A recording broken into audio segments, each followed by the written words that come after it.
refresh and then take a look and see if we're actually streaming. That I'm trying to work on these days is the phobia of the fear. Sorry, it's the fear of homophobia. I do a lot of sniffing for homophobia, and there's very little Connection. or the little care of aging. Well done.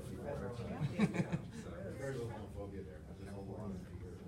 So this is the thing that I'm actually. Because it's masked, right? I mean, there's all kinds of things about people being very fearful of asking certain questions because they'll be accused of being How do you do that? Through Twitter? Or just, yeah, so discriminatory, so they're very cautious about how they engage certain kinds of conversations. Yeah, so, yeah. I have very few actually on the invisibility. If you just go right into the camera there, you can actually see yourself show up. But I use pop culture in it, so the first time I went out, the reviews were, we don't know who any of these people are. Stu and Joe, any hashtags that you would like people to use for this event, or hashtags that are particularly kind of draw attention? Stonewall 50. Stonewall 50, Yeah. hashtag Stonewall 50, yep. Okay, Hashtag LGBTH. okay, everybody who is, get your phones out, get your mobile devices out. You heard it here first. Hashtag awesome. Hashtag go Halifax. Good. Oh, thanks, Sam. Okay, cool.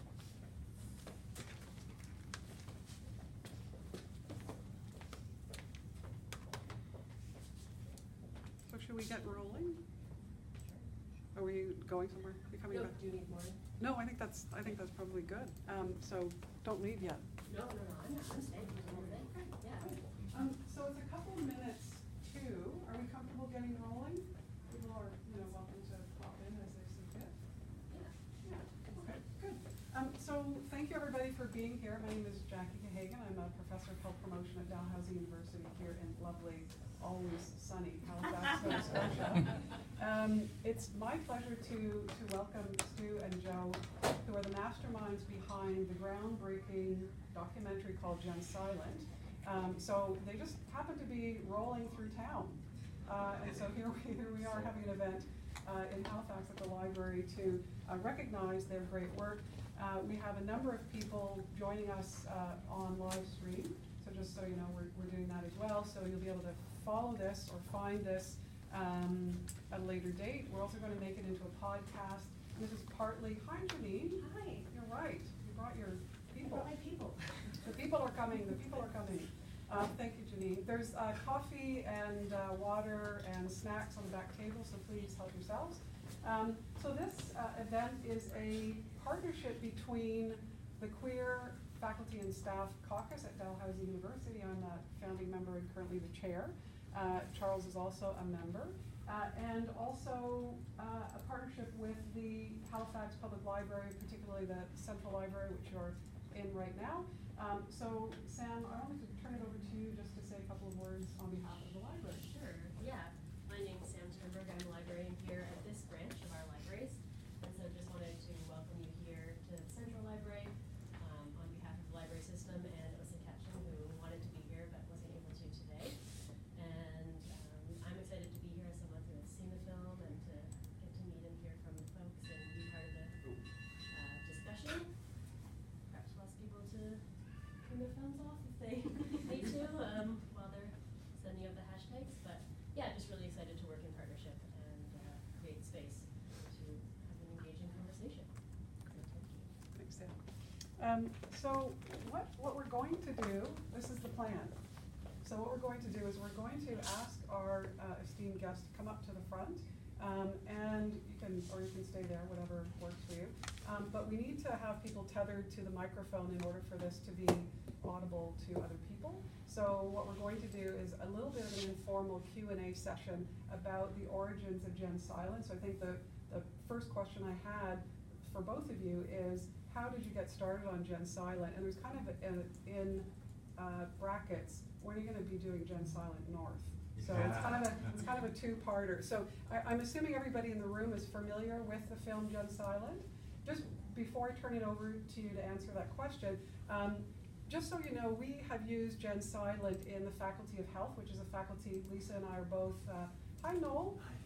Noel is also in the Faculty of Health.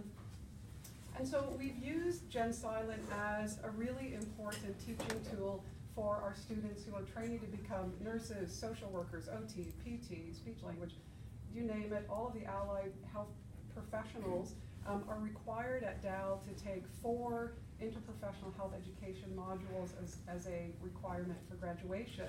And so what we do is ensure that students have exposure to Gen Silent. It's an incredibly powerful teaching tool. I think, Noel, you've used it as well. Lisa, you've used it, I've used it. So there's a whole lot of faculty members at Dow who really use Gen Silent as a catalyst to open up these conversations. So the hope is that we'll be graduating the next generation of more informed health professionals who actually understand the significant issues facing LGBTQ baby boomers. And I know both Joe and Stu will get into this in their comments, but this is incredibly important in part because, and you'll see it in the trailer, this is the same generation of folks who fought to come out of the closet are now aging potentially back into what is referred to as the final closet. So I think it's really important to kind of contextualize these experiences so that our students and our communities more broadly understand why these are such significant issues. So without further ado, I would ask you can tag team it as you see fit. Come on up and tell us a little bit about the origins. Sure. Thank you. Thank you, Jacqueline. Wonderful introduction. It's so great to be here on a Monday morning at 11 o'clock, and I'll say it's 7 o'clock where I'm from, so if I'm a little groggy or slow to answer your questions succinctly, that's probably what's going on. But we made Gen Silent about 9 years ago now, and it's rare that you would have a film where you're going to have these kinds of discussion sessions that long after a film. But what we didn't realize is what we created for our own personal curiosity and I guess emotional fulfillment of finding our elders turned into a little bit of a movement around taking care of our what I consider our greatest generation, those people who we're celebrating this month as in New York the 50th anniversary of the Stonewall riots there in Greenwich Village. I mentioned that the kind of the emotional reasons we individually made Gen Silent. We were looking for our queer elders, and it wasn't that they weren't out there.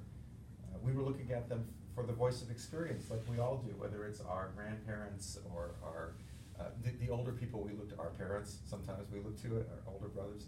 But the queer experience, as those of you who are members of the community know, requires a different set of experiences to help navigate. And many of us have that one person in our life that helped kind of get us to begin that portion of that part of our queer lives, you know, kind of helped us out. Where are all those people though? Why aren't there more of them? And we were wondering what happened to them all. It wasn't the AIDS crisis, it wasn't that they were not there, it wasn't that they went back, that they suddenly somehow became un-LGBT, it's that they were fading off into the background. They were falling off the map, so to speak. They were moving out to the suburbs like we all do, and like in many cases when we age, we all kind of fall off the map a little bit. But in this case, they were deliberately going quiet and robbing generations after them of the voice of that valuable experience that we need as a community to keep growing and facing the challenges, particularly today, that we have. So as we looked into where everybody was, there was kind of a moment where it was a real gut-wrenching, you know, butterflies in your stomach feeling of there's an oppression going on. These folks have to go back into the closet, according to the experts we talked to, because it's safer. And how awful that must be to be the generation that fought, a person who fought the hardest to come out, lost children, lost jobs, lost everything in some cases, fought all of these years to rebuild that, to come out, to be comfortable, and now have to kind of retreat back in and hide the people who are most important to them. Call them their friends again, or their sisters or brothers. And that's why we made Gen Silent. We had no idea it was going to become something that resonated with people as much as it did with us. And I think that speaks mostly to the people who were in it. We got very lucky with that. So that's why we made it. It's coming up, as I said, on the 10th anniversary of the film. And we find ourselves doing a lot of these again. Sessions where we bring the film is shown, and the question is, where are we now? How far have we come, and where do we still need to go? And I think that's a really good question, because a lot of progress has been made, but there's still a long way to go. I think that pretty much answers the why we did it question. Gen Silent North. Huh? Gen Silent North. Yeah, okay, so Gen Silent, I'm gonna ask you that question. What do you see as the issues that are different or particularly unique to here that maybe weren't addressed in the film or could? So Chime educate in. me. Chime in. It sounds like you have some good cultural competency training going on with the students, and that's probably the most rewarding part for us, is that a new generation of people starting out probably have the desire, but also now the tools and the faculty to help start them out with this knowledge and awareness. So that's very valuable. Yes. What I detect is more than homophobia in the continuing care population.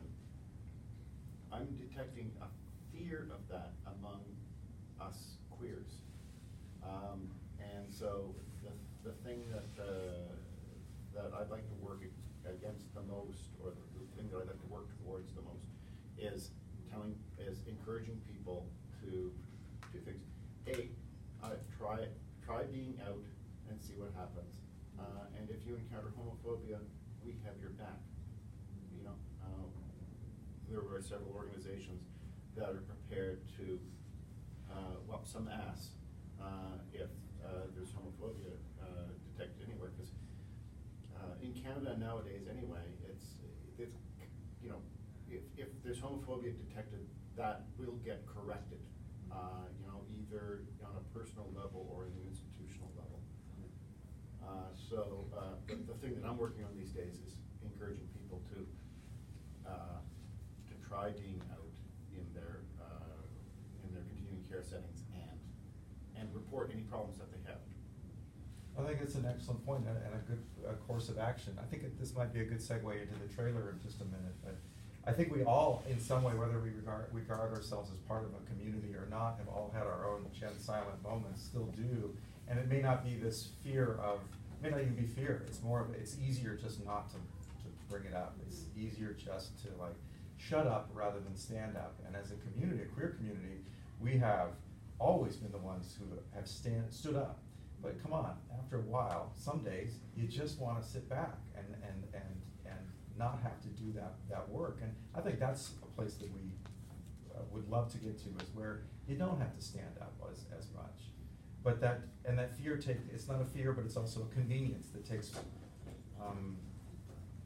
its forms in many small things. You know, I'm just not going to complain about the cooking that she does, because even though she doesn't believe in me, or I'm not sure, I should have said that differently. Even though she doesn't support me or believe in my lifestyle, she's a good cook, and so I'm not even going to bring it up. I'm not going to share my lifestyle, because I'd rather keep this guy. Who knows who I'll get next time who will come into my home and cook for me. So it's like, you know, just navigating. It's when you need help that it becomes a real. We all at some point need help, whether it's with an illness or aging successfully, and it's those moments when we have the stand up or shut up moments of having to decide whether it's just easier not to compromise. I recently watched a film that a colleague of ours did on the Stonewall Inn in New York, and the park outside of it. And she did an excellent job of compressing, 50 years of history. And about 2/3 through it, I'm thinking, and I came out in the 80s. Boy, we have been through a lot. And we continue to have to be, I'm speaking now of members of the community and allies, we continue to have to be on the front lines. And our people who are aging now deserve not to have to do that on a daily basis. And I think that's probably what we would like to help make easier. With that, why don't we play the trailer, and it'll give a sense of I know all of you have seen the film, but it's a good conversation starter.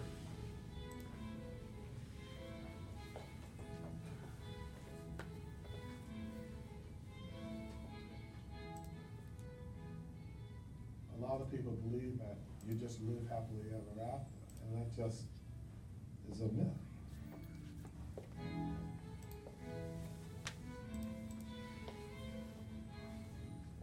People like ourselves, older, were hiding in nursing homes or whatever because they are scared to death. It's incredibly common to go back into the closet again. You just know when they don't want you there.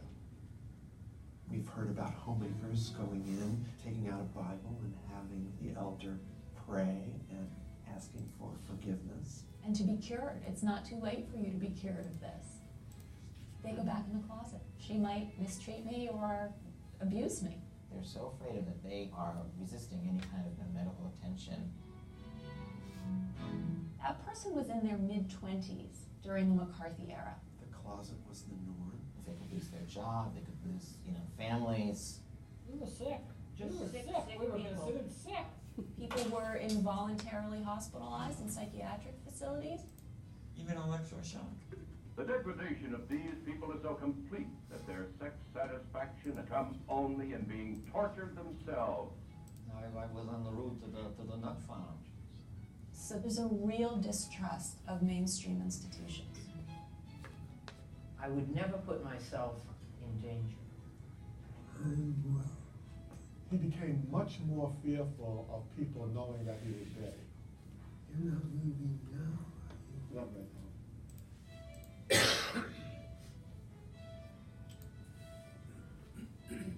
LGBT elders are more likely than the general population to age alone because many gay elders never had children, have not had great relationships with their families of origin. There would be a higher degree of sort of alienation and isolating issues are an epidemic. There's a small and growing group of us. We're trying to go into the existing network so they become more inclusive. One of the most common lines we get is like, we don't have any gay elders here. I wasn't the only person responsible for Alexander. I would have ended my life. This is our life. Good to see ya! Hi! We'll be there in a few years. I built the stairway to paradise. With a new step every day. We have a whole generation of people who don't know who we are. That's really sad, because you're missing out on a lot. We know a lot. We did a lot for you. You wouldn't be here. Well,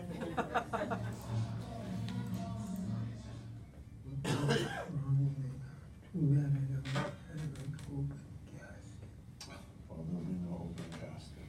There won't be anything, right? If we are saying come out and be filled with pride, it's our responsibility to make sure that continues right through their last day.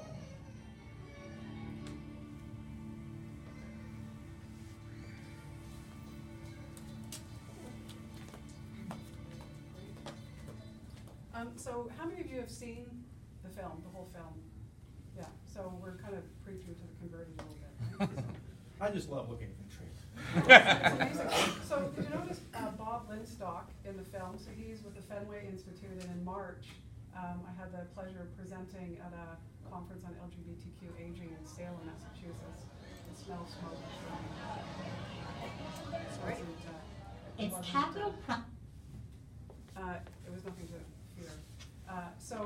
What's interesting is, Bob also supported the idea of, I'm going to say a remake of this, and maybe including some Canadian stories, because I think that, to your question, so this is a question that Stu asked, is like, what's the difference between the Canadian context and the American context? I could say a lot of things about that, but I'll just keep it short. So we pride ourselves on having universal access to healthcare, to social services in a way that the US does not. And what would be fascinating is to find out in reality, how does that unfold? So in other words, in Canada, the Canadian Mortgage and Housing Corporation has just released their $40 billion 10-year housing strategy. And they noted in their strategy that they don't have great data on the housing situation for LGBTQ folks.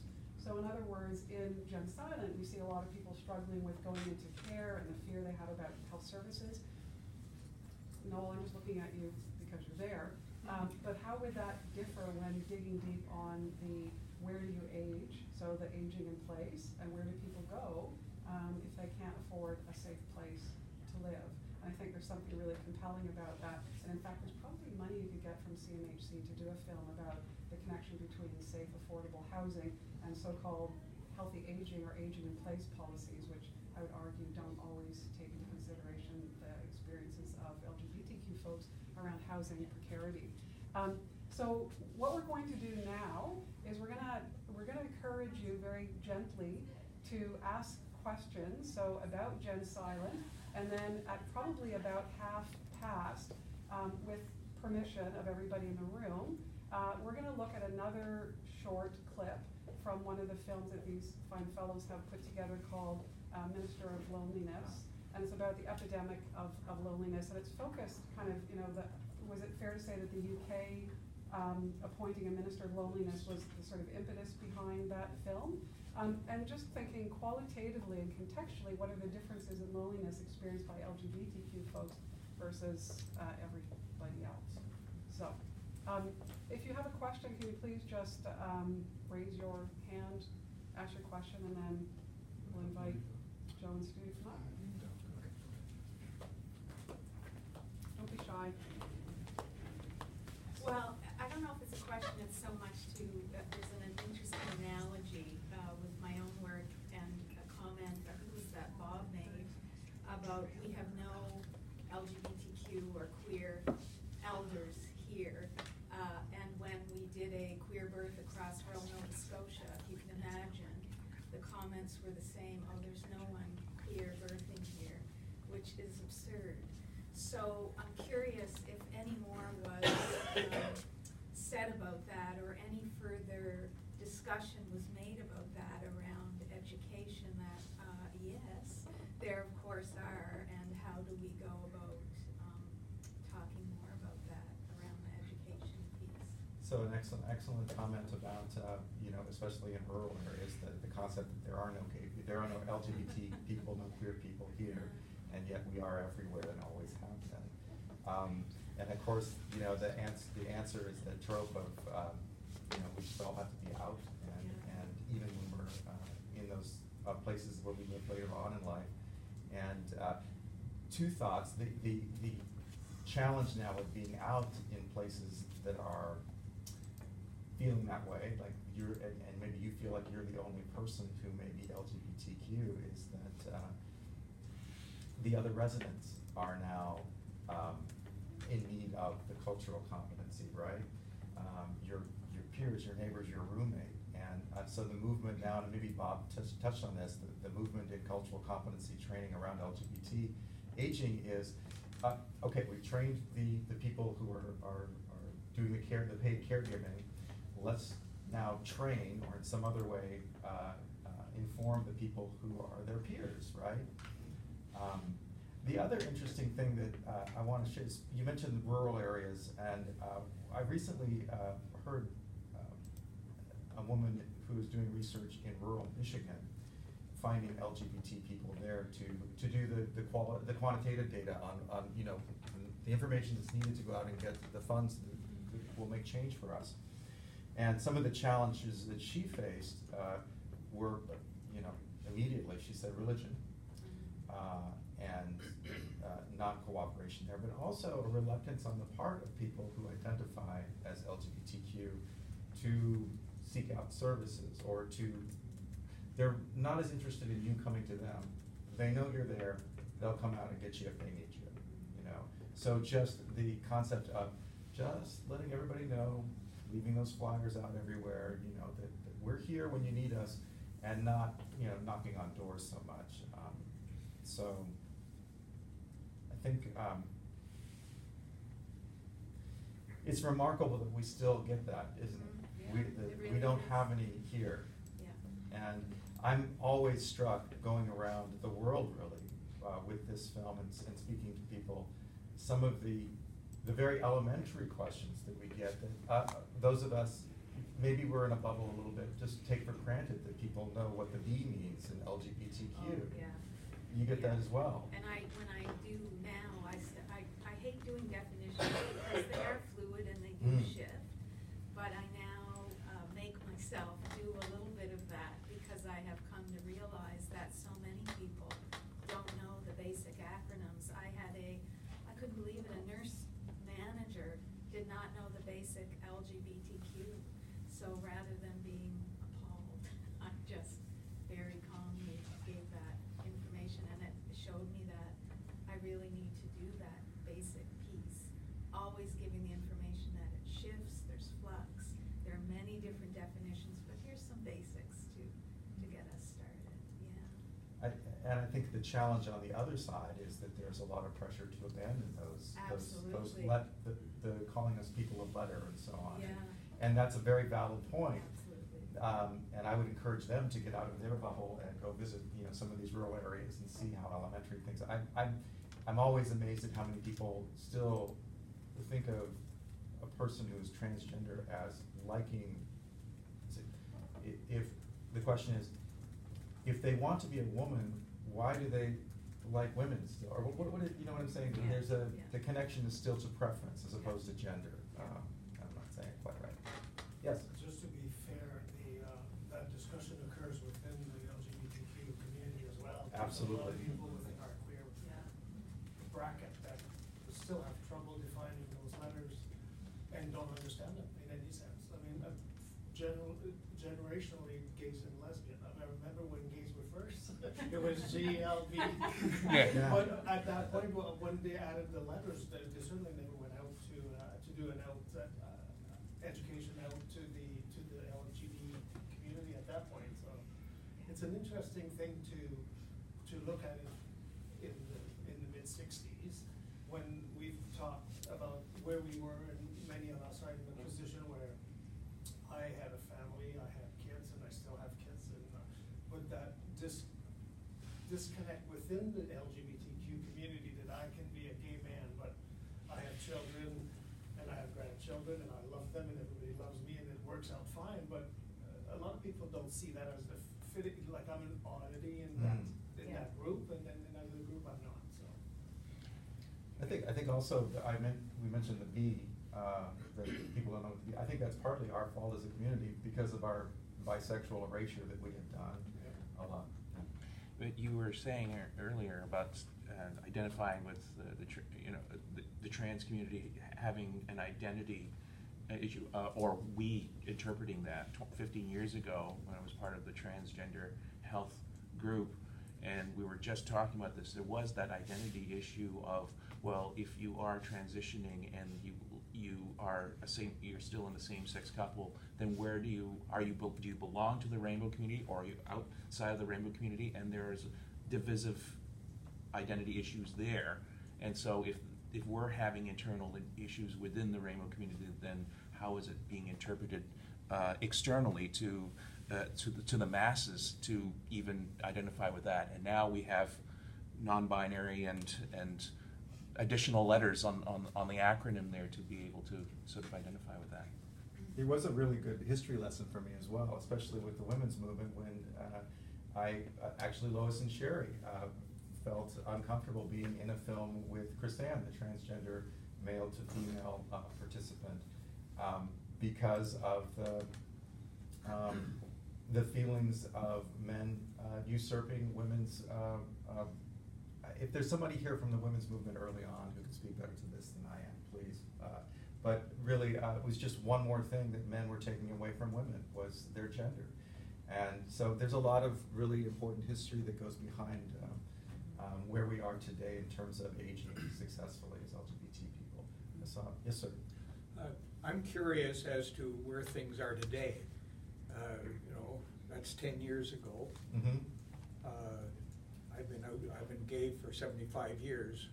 I'm a real old guy, and I've been out for 30, pretty well. I've been partnered for most of that 30 years, and so I've gone through that whole. I've had the joy of going to Stonewall and all the rest of it. So, but I guess I'm curious what's happened today. That to me is out of date. Now, I wouldn't say there's lots of homophobia still, but you know, maybe I'm in a little bubble here in Halifax. I don't know where my particular thing, but my church is okay with me, and I'm a weekly churchgoer. My partner and I sit together, and we're acknowledged when we go south, and they say, "We'll have a good time, Greg and John," you know, and things like that. And so that seems to be open. The nursing homes here to me, Northwood certainly, the Berkeley, Shannox, I've had no problems there, and I talk to them about that a lot. Now, I'm not saying there isn't some individuals, but as institutions, I think we're okay. I'm kind of comfortable going to one of the nursing homes here now, quite frankly, as far as being a gay man. And so I'm curious, it almost seems exponential. You know, when I started out in this business, it was way down here. And the last 10 years, it's really been changing, at least I think here in Halifax. It doesn't say the rural areas, all kinds of issues, I know that. So I'm just kind of curious, what is the opinion or what's the impression of what's happening today with respect to aging? In fact, I don't see a lot of difference between just aging whether you're gay or aging generally. Loneliness is a real issue. I've just gone through a year's process with Nova Scotia Lab on aging. And the things that I hear on just ordinary people growing old, and when they get up there, it's not much different than being gay. But I'm not saying that's not the other people may have different experience. I certainly haven't. I feel fully accepted in this community, anything I'm involved in, groups and so on. Well, this is an excellent question. So what's changed in the last 10 years? That question comes from a person who's been out in the community for many years and sees the film as somewhat dated and feels comfortable in the community that you're in, kind of navigating your aging. Did I accurately portray that? Yeah, I think kind of that's it. question? So first of all, Gen Silent was made to let people know that gay people, queer people, LGBT people age just like straight people. Yeah. And unfortunately, that was something that needed to be, first of all, people needed to see that there was such a thing as older queer people. And then the issues of intimacy and caring were just the same. Because if you know, maybe it is dated in the way that you have to kind of raise the very human issues that are just the same. And so often we forget now with seeing, for example, long-term relationships and gay marriage and things like that, that there was recently a time where the stigma of LGBT was one of not being able to have a long-term relationship and having a one-track mind in more of a sexual way. So that was part of the groundbreaking part of that. In terms of being dated, I think that's a question I would like to pose to you here, where else you see the film is dated, because that is something that we would like to know more about. One of the reasons that we're here in Halifax this morning, we stop at a lot of places, but there are places around the world that are ahead of the curve on this. And we can tell because we get lots of inquiries about this film, and we follow LGBT aging closely in the news, and we see more movement in places like Halifax, Jacksonville, Florida, Des Moines, Iowa, for example. There are places where a group of people, whether it's a university or sometimes it's an individual, has championed this cause, and it's amazing the amount of community change that they have been able to make. So we'd love for the film to be dated more. There are plenty of places that we see where we're still at 101 on this. So I think that we've also had people in the trans community and the gender non-conforming community have gone, that Chris Ann's story is not my story. And that it's an old story of family estrangement that just doesn't happen anymore. And that may be your success story. That is not the story of many people, including many LGBT people, not just trans. Chris Ann's story is not just a transgender story, it is a story and for I'm all not of us. critical of the film because I think it's important to show it today because it shows, it reminds you what it was like for us that feel that we've moved beyond that. Yeah. And I think that's important to see what is there because it really it keeps people sensitized to what it was and there's still around. So no, the film's good. Since this is a discussion, can I ask you a question? Yep. What do you think has changed in the last 10 years? Pardon me? What do you think has changed for queer people, for LGBT people? I think general acceptance. Yeah. you know, general acceptance. I mean, not everybody, and we know there's all kinds of people who have great difficulties with it, but I think generally acceptance now, again, maybe it's just because of the environment I'm in here, and I've lived here for a long time, of what I've seen change, and I guess I'm quite comfortable. I don't wear my gayness on my sleeve. My partner and I go a place together, we do things. I don't jump around and say I'm a homosexual and gay, et cetera, like that. People can draw whatever conclusions they want, I don't care, but I've been, at least in a long time, I haven't really been discriminated against from my point of view. May I ask you which I feel very good about, Yeah. important. Yeah. And I would say. We live in a good time. Yeah. Let me ask you this though, what about the word queer? What if we were to drop all the letters and just say we're the queer community?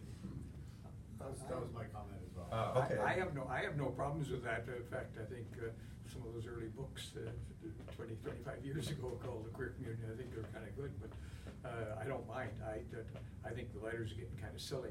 You almost need an alphabet now, but and that's okay. But it's just. But then there's the stigma with the word queer, especially with people of your generation that like don't want that label. It's like the N word for some people. You know? Or the F word. Or the F word. Yeah. Right. So there's. So it's possible, it seems like there's a bit of a direction of us creeping towards just using the letter Q, just dropping all the other letters and using the letter Q. And that also gets away from using the word queer, which is hugely hurtful to a lot of people who are, I would say, 65 and older, people who were trying to come out in the 60s. You know, that's the letter problem that I have the most often. It's natural for me to write event announcements that have the word queer in them, and I invariably get an email back 30 seconds later that said, if your event is identified as queer, I am not going to attend. Because it is such a, and then I have to go, oh. And healthcare providers the letter. Healthcare, my doctor. Yeah, has saying that it said challenge. it was a dated thing, and you know you should change the name of the group that you're a part of. And I often get from nurses, can I use that word? Right. Yes, you can. So I don't know. What I would like to do is for us all to go into the direction of saying the Q community, and which maybe is a nice compromise. Can I ask a Yes, please. question? How would you feel accessing care at home? So if you or your partner needed to have a nurse come into your space, would you still feel as comfortable? A nurse come in? Yeah. And I'm I supposed to have no repeat the problems. question so Yeah. that everybody out in that world can. So the question is, how would you feel about accessing care in your home and having people come into your home? And would you have any fear around that? No, I had to have BO in for 7 weeks doing IV twice a day. No problem at all, and there was a variety of them, and they knew that my partner's there, and I don't know, I never even thought anything about it, quite frankly. So I work for VON. Oh, is that and right? I have definitely visited folks at home who have a husband or wife listed as roommate or friend or whatever, and so until I arrive and then get to build a rapport, and I think I present pretty queer. I mean, in Scrubs I still get asked if I have a husband or kids, but you know, so I wonder. Yeah, I'm like, no, I haven't found the right man yet. It hadn't crossed my mind, basically. Right, I guess I guess maybe that's it. Sometimes it depends on your own response. If you're kind of defensive and gay person, and you're very, you know, you're kind of always expecting something, then sometimes it happens, right? I guess I never have. I know who I am. I'm quite comfortable with my identity. I don't broadcast it. If somebody asks, I don't have a problem saying it. And so maybe it's partly me of how I relate to the community. I don't know. Yeah. So how do you approach that with people who are hesitant to? You know you can provide better care if they're more open about their lives, right? How do you make sure you don't push them the other way? It's interesting because I don't come out at work every day, but I think I would use that opportunity to like build a rapport, and if I felt comfortable coming out, then maybe that person would feel more comfortable talking to me about that as well. So you would mention your part, you would kind of wade into it slowly, or yeah. give And the it does cues. depend too, because I don't always get multiple opportunities to see the same person. So if it's a one-off visit, then like I do wonder how can I, in 30 minutes that I have with a person to do a dressing or something like that, like how can I be more open so that you can be comfortable, like, can I wear a rainbow pin on my uniform? I don't know, but. Yeah, I mean, we're taught in cultural competency, it's all those little symbols, those signs, Yeah. you know, we're great code readers, right? Right, You know, yeah. we know the signs. I'm curious about what the cultural competency and training for the VON is like. Is there a module integrated into a larger module about competency, cultural competency? Because I mean it goes. I mean, the big module is called "How Not to Be a Bigot." Right. Yeah. And that goes for religion and ethnicity. And yeah. Is that how it's presented, or is there a separate thing about sexuality? There's not, or there wasn't 6 years ago when I started, Right. and I did my training at community college, and we didn't have something specifically geared toward. So it seems to me like that needs to get fixed. Yeah, I think that's like in every institution where we're providing care. We're doing great in schools to provide people that education, but it has to be continued on in the workplace too, because I don't even know if I have queer nurses that I work with, because I don't often see people either. So do I have that community that we can kind of build and say, like, if we have people that aren't comfortable having nurses in their home, can we offer them a group of people, say, I'm a part of your community, I can come and help you, and maybe you would be more comfortable, I don't know. So, yeah. People often want to know where everybody is in the film. Time has passed. So Lawrence and Alexander. Alexander was the man you saw. Well, you haven't seen the film. So Lawrence, the gentleman that's taking care of the older man there. Many of you have seen the film, I understand. So I'm going to probably do a spoiler or two. But he has started another relationship with a man, and they've moved down to Florida. He's kind of starting a new chapter of his life very successfully. The two women that you saw there, the lesbian couple, eventually had to move out of their home that they were in because it was multi-story, and they live in an affirming continuing care community now. They're doing okay. And organizing. And it's still active, yeah. Yeah, activism never dies with our group. Let's see. I'll let you see the movie if you haven't, and learn what happens to Chris Ann. There's another gentleman in there who was caregiving for his partner. His partner passed away, and he became a caregiver for his mother, and became profoundly lonely in that experience, being a caregiver. And it's kind of the same thing that happened to Lawrence, and it gave us the kind of the notion of, you know, what is this loneliness about? And yes, I am segueing into the other, but it was like a film's kind of segue from one thing to the other. And the one thing one of the takeaways was, we as a community and many other groups have a propensity to find ourselves isolated and alone. And what's going on with that?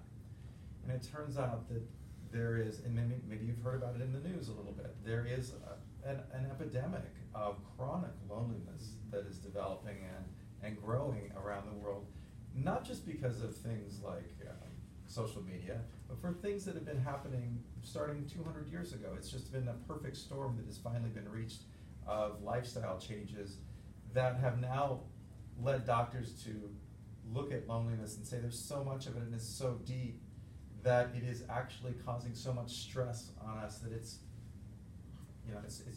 causing physiological changes, it's causing changes on the heart. It is actually cutting about 10 years off of our lives.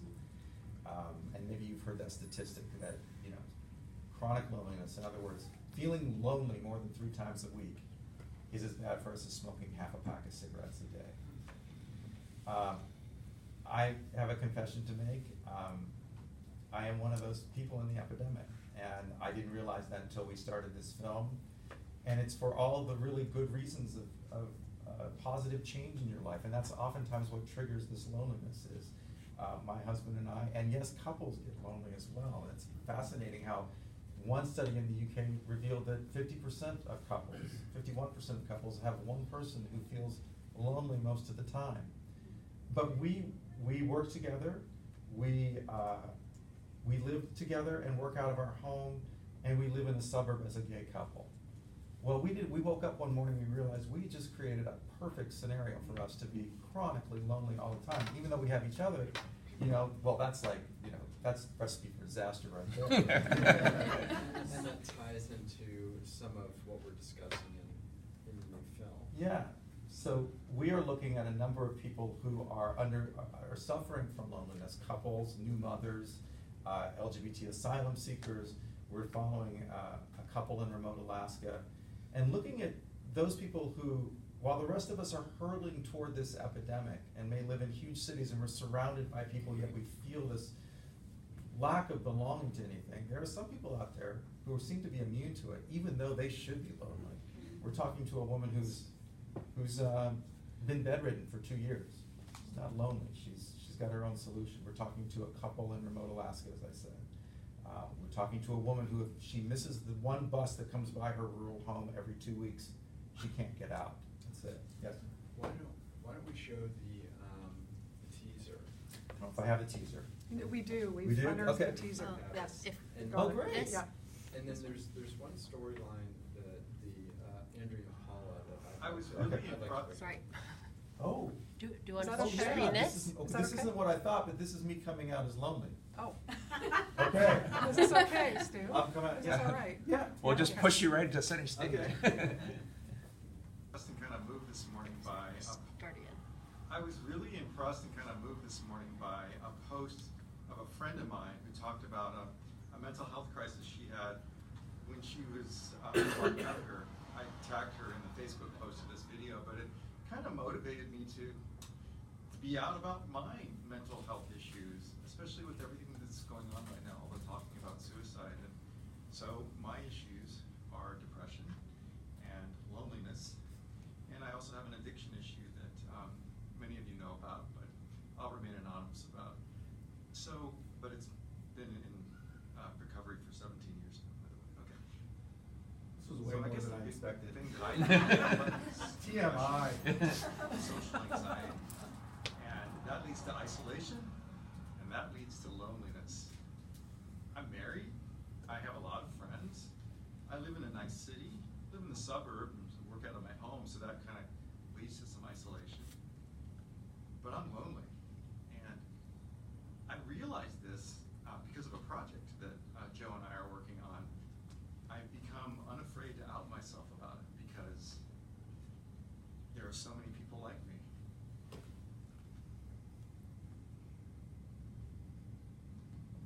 Depression, if it's mild, if it's heavy duty, it's not like a mood, and it's not something you can just feel your way out of. It's chemical, it's triggered by one little thing. It's the straw that breaks the camel's back sometimes, and you just can't cope. And you pull up the covers. And people who don't have it don't get it. That's okay.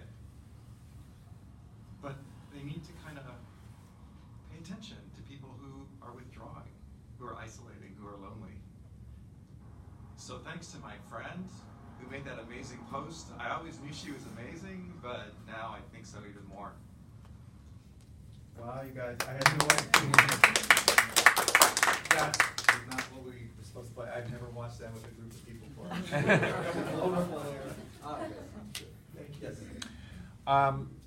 Thank you very much, Will, for sharing that with us. I think also, just to put even more of a point, outside of the community now, we have become so insular as a society. I've never owned a phone before in my life. I don't own a cell phone because of the fact that I believe that we have become very insular in the way that we eat dinner together, the way that we interact with society, and that we are constantly on a 24/7 and that we're not in the moment anymore. And that leads into working. Now that we don't work in a traditional office with a desk, and that people are now trans working from home, and now there was a national news article on CBC about how people are experiencing loneliness because they're working from home and they don't have any more social interaction because they are stuck at home while the partner is gone to work and they're desolate. I think also we sort of need to look up on when I lost a partner a number of years ago, tragically. I had a series of blood tests and found out that I was emitting tremendous amounts of protein and B12, And my doctor had told me that 90% of people who have been caused from depression and loneliness is because they're suffering from pernicious anemia, and that just having a B12 shot could immediately just trigger something. I'm not saying that it's for every case, but I find that we're a little too quick to just diagnose something and then just put a bunch of chemicals into our body without even really thinking of something that we're looking on an organic basis. So there's just a number of things that just brought out when you show that clip. Thanks for being vulnerable as well. Joe, did you have something you wanted to say? Well, I just wanted to say that, Stu, what Stu was saying about, our lifestyle at home,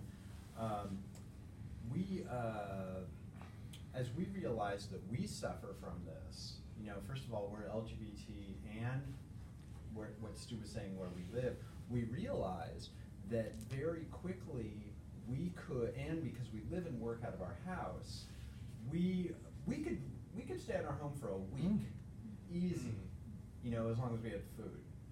Well, not into that, we can have it delivered, right? Yeah. Whatever. Yeah. But we do not need to leave our house. And what would shortly happen thereafter is all of our contact, any support group that we had, would slowly fall away.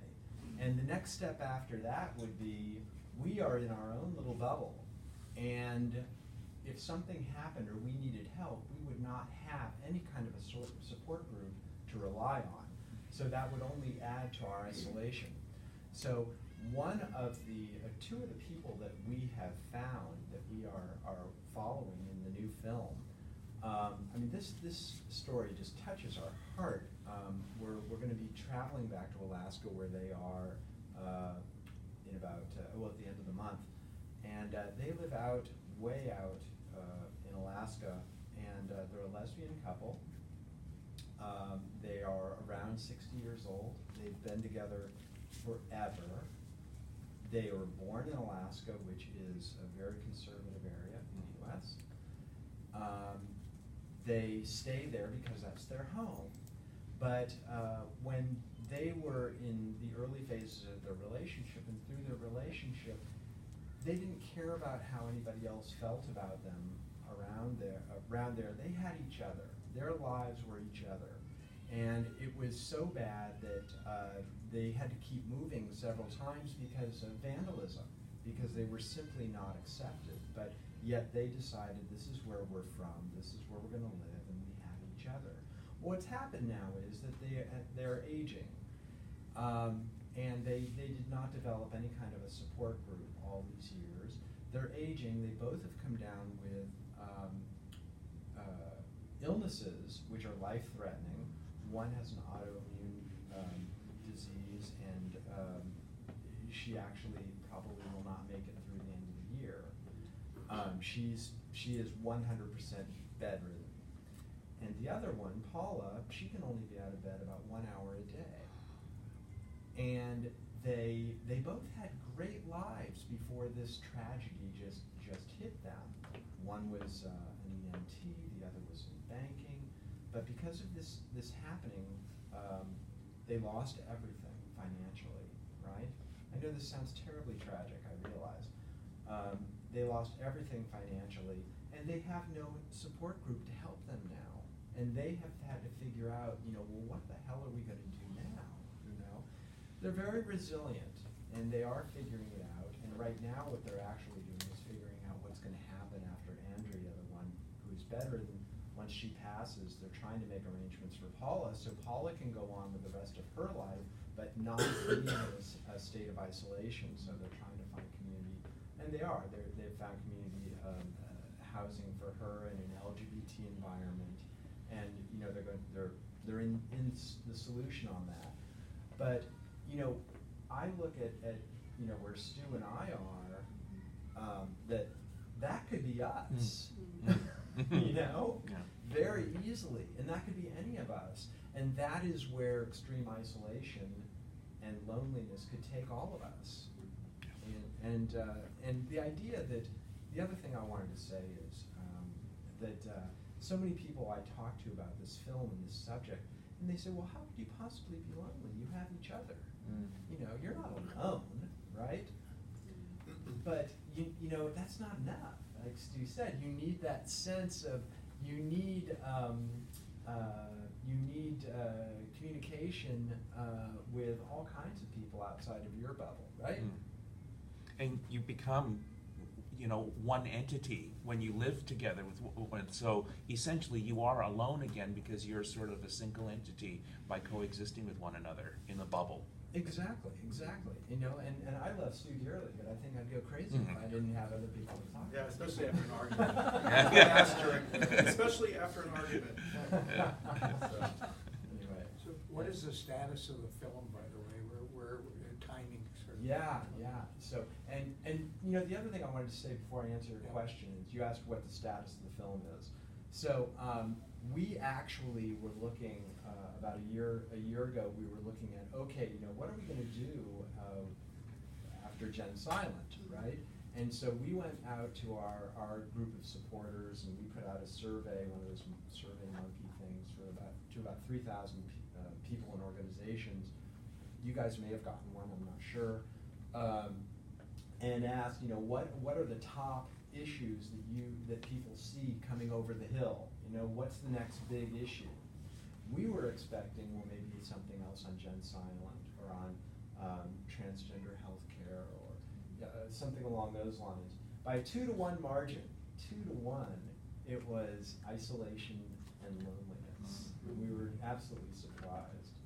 So, to answer your question, we're about 40% of the way through shooting the film, more or less. And we are trying to cover a number of, we want to make sure that a lot of groups are included.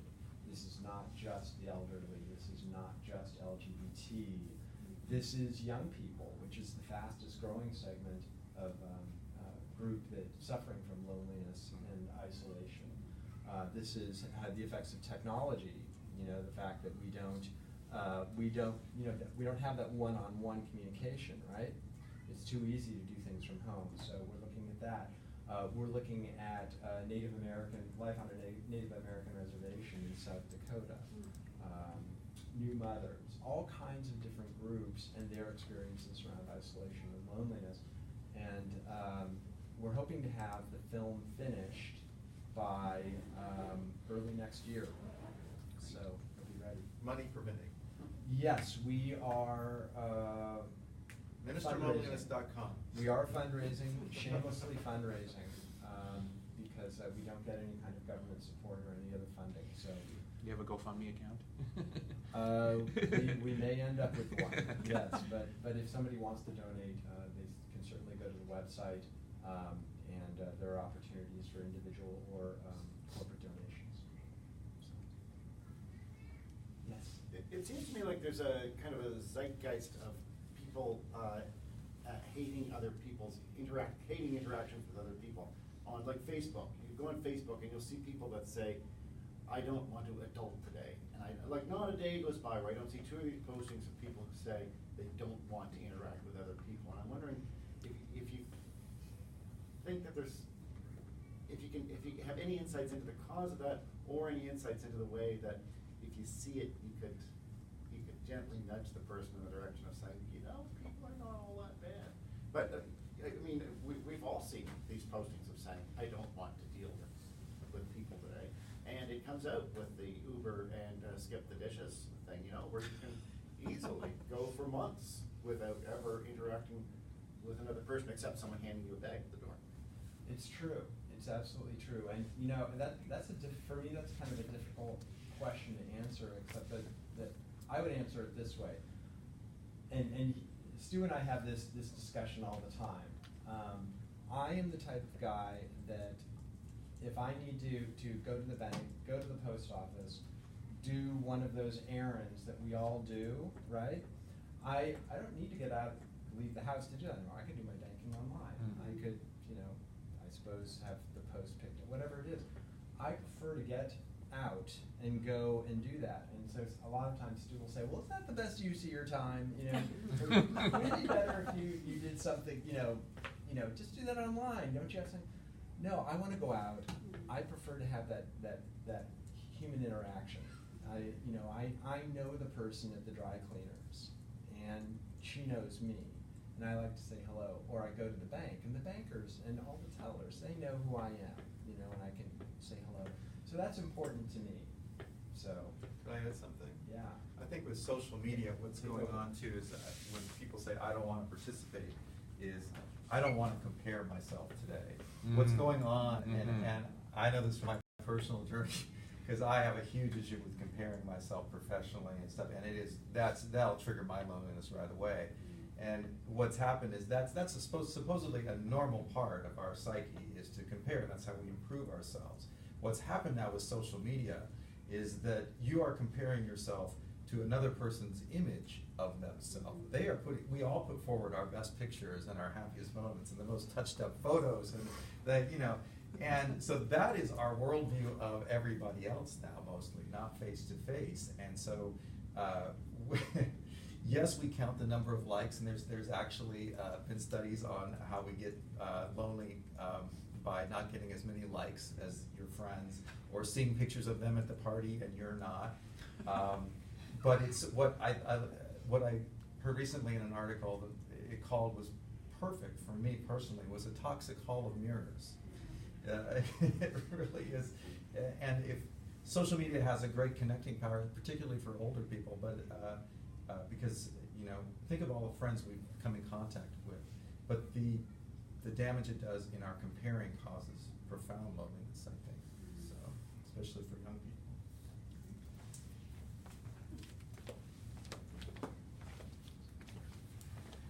So we are roughly at time, unless there's another pressing question that anybody. One more, Jen. Please. Just a tiny bit. I'm really concerned recently about the proliferation of alt-right kind of messaging that's been going on globally, not Canada, not the U.S., and it's not all Trump. It's like everywhere. And I'm just wanting to tell you that don't abandon the idea of maybe having a sequel to Gen Silent, because I think it's going to become even more important that it's visually out there, that there's a giant population of people who are silent, who are going through the institutionalized process of aging and of dying and of living as elders in a population that seems to be becoming almost parted again to the left and right kind of movement. So I was looking at some of the stuff that happened with the gay prides over the last 3 days, and some of the neo-Nazis and some of the conservative movement being extremely public in their hatred, public in their seeing that we do not belong in their world. Thank you very much for raising that. I was actually thinking that too, so no pressure on you to do Gen Silent. We're in it. Okay, sweet. Big Canadian flag in the back. Canadian flag. Canadian people in the film. So Canadian money too is really good. Yeah, That's why I can see shirt grants. I can see everything. Yeah, totally. I think we can get you some money from the government. Don't tell me that. Say that. So you're on the record. Yes. So thank you very much for raising that, and I actually agree. So there are countries that we know where homosexuality is punishable by death. So we've kind of got everything from pride flags and sidewalks to people spending their lives in jail or worse. So I agree with you that we need to be ever vigilant about the rights that we currently have and not let those get eroded. We can't go back in the closet. We cannot go back in the It's closet. full anyway. So just by way of wrapping up, I wanted to thank Stu and Joe very much for joining us today. It was a very fortuitous disembarking that just happened off their cruise trip. So thank you so much for joining us. It's been a pleasure meeting you both in person. So again, thank you.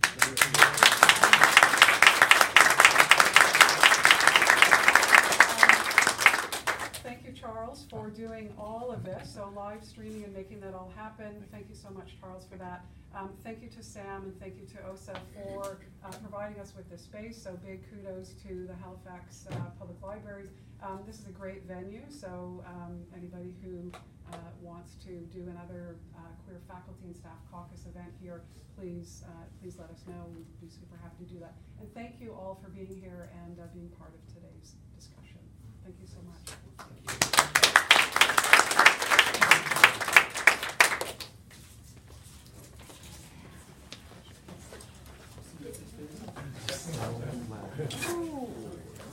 Is this the money for the film? Awesome.